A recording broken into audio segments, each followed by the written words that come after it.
Hello everyone, my name is AZZATRU, how are you, and welcome to another Star Wars Battlefront 2 video. And in this video I'm going to be sharing with you 10 details you may have missed in the latest Battlefront 2 patch, the Rise of Skywalker update.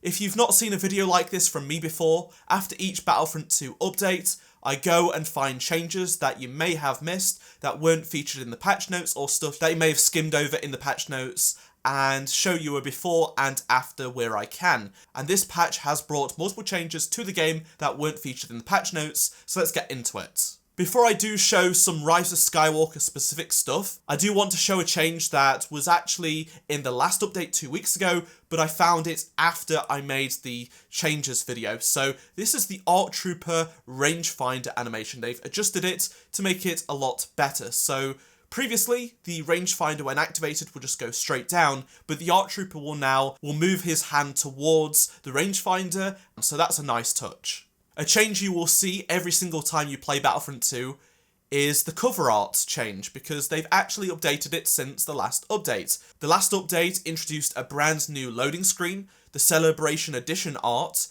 and they've actually changed it once again. So as you can see, they've raised everything up a tad, and they've also reduced the size of the Battlefront 2 logo.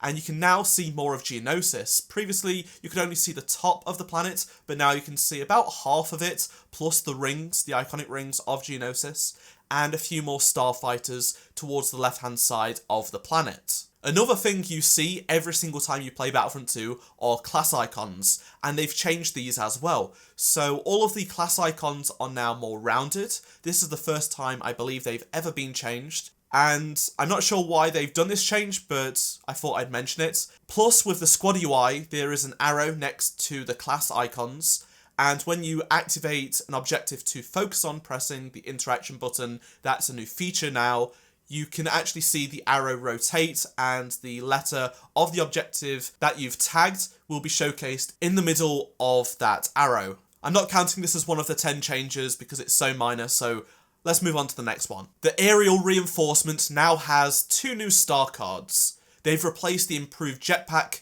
star card with evasion. So previously, the jetpack ability would recharge faster, but now evasion gives you 1 evade, and the evade ability will have faster recharge times. The improved rocket launcher star card, which reduced the recharge times of the rocket launcher, has been changed with the acquisition star card. So enemies dealing damage to you will temporarily be marked for easy retaliation. Plus, they've changed the star card image. No longer is it the Resistance Rocket Trooper, it is now the First Order Jet Trooper, the brand new one, and it looks fantastic. Another reinforcement change is one to the Commando Droid, specifically the Citadel skin for the Commando Droid. Previously, the eyes of this skin were yellow, completely different to all of the other skins in the game which were white. This was not accurate to the Clone Wars TV show. DICE have changed this to have white eyes, and the Specialist Shot Grenade has received a massive visual change which makes it stand out a lot more on the ground. So when you throw the grenade and it activates, you can now see the shock quite far from the distance. It's very clear in the ground. It looks really nice actually. I love the visual effects going on here, and this makes it a lot easier when on maps that you might not be able to see it very well. Now it's quite clear, and this is really appreciated because sometimes you would walk into an area that you thought that didn't have shock on the ground and, well, you got shocked. Another detail that went amiss in the last patch was the fact that the droid skins received a massive change visually.